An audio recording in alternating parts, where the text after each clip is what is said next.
Hello, I'm Shelagh Rogers. My talk is called From the Inside Out, What I Wish I Could Have Said If I'd Had a Voice.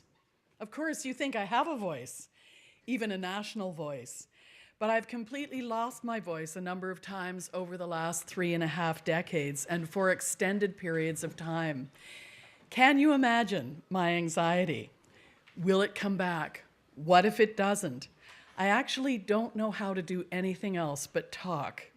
In fact, I love a microphone, so much so that a certain magazine publisher, whose initials are Shelley Ambrose, has on occasion called me a microphone slut. I once heard that the soprano Cecilia Bartoli referred to her voice as her pet. I understand that. I have a relationship to my voice that could be characterized as master pet. I feed it, I care for it, and it can do tricks. You have an impression of me hearing my voice. You think I'm warm and sunny. So cheerful. The merry sunshine of CBC radio, perhaps. Maybe even perky. I hate perky. And you may have wondered, why is she so damn perky? Well, let me go back a little bit. I first encountered the ravaging rat of depression in my late teens. I felt as though I had a hole in the core of my being. I went to the university health clinic to see what was wrong, and I was told it was hormonal. It was PMS. And one tends to believe the people in white coats with stethoscopes around their necks. So for years, I thought I had PMS, except it didn't just last a week or 10 days. Sometimes it was 3 weeks or a month. So I had PMS, MS, and post-MS. Most of the time, I could function, still go to work and school, and seem relatively the same. This is called presenteeism, where you are in fact absent, but you still show up and go through the motions. There were also days when I massively overcompensated for feeling low by adopting a sort of perky swagger, which included exuberant reading of scripts and a lot of laughing. Often I laughed too long, too hard, and too quickly. Inside, though, I would be roiling with self-doubt, self-hatred, and an endless emptiness as big as the Gobi Desert, and there seemed to be no way out. I managed this for decades until the big one came in January of 2003. I had a very high blood pressure reading, and I fainted one day. I went to see my doctor, and she said, "You won't go back to work until the reading is normal." When I was off the conveyor belt of work, when I didn't have a role or a national microphone, I didn't know who I was. I lost myself. I felt I had nothing to get dressed up for. I had feelings of doubt, pessimism, guilt, hopelessness, helplessness, worthlessness, irritability. Personally and professionally, I felt devalued. I had a great sense of incompetence and a great ingratitude toward those around me, my close circle. And I had, not for the first time, thoughts of suicide. I was finally diagnosed with depression, and now I know that when I'm sick, my brain ceases to function in a number of ways. Normally, I'm very verbal. You kind of have to be on the radio. And on good days, I'm even articulate. I'm an avid reader. You kind of have to be when you host a book show. And most of the time, I'm quite outgoing. But when the illness takes hold, I'm no longer able to understand what I'm reading.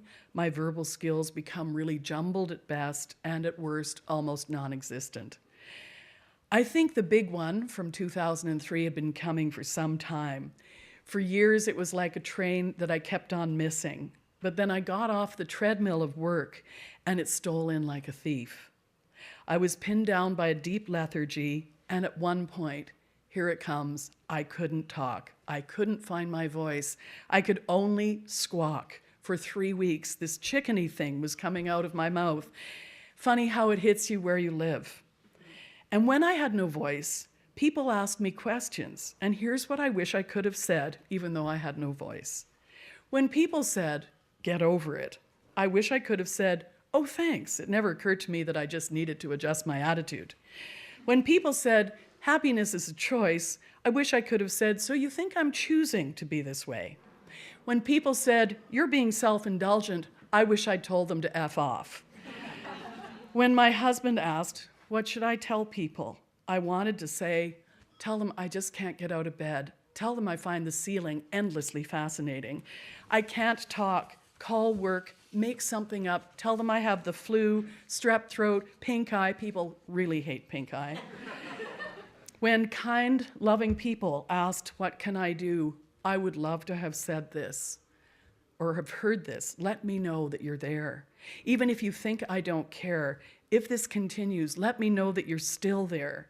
And this is what families, friends, and colleagues can do. They can comfort, create a safe place, care, help with diagnosis, come forward with family history. That was a big one for me. Since I was diagnosed, I've learned that there's been depression in my family for quite a long time. Families and friends can help with confidentiality, help you take your medication, watch for triggers, answer phones and doorbells, advocate with employers and the system is a whole other Walrus talk. I'm public about this because I want people to understand that this is an illness, and like most illnesses, it sucks. I want to use my fully functioning voice to say that depression is an illness. It is not a character flaw or a moral failure. I've been thinking a lot about my friend, the great writer Alistair MacLeod, who died on Easter Sunday. My husband and I would visit him every summer in Cape Breton, and around 11 o'clock in the morning, he would say, would something in a glass make the day a little easier? He also talked about how we make assumptions about people, and he wrote about the awfulness of oversimplification. To close, I just want to say this. People with supportive families, friends, and colleagues who know and understand that depression is an illness, those people recover faster and function just like you in this big, beautiful world. It's what Alistair MacLeod said in his novel, No Great Mischief. All of us are better when we're loved. Thank you.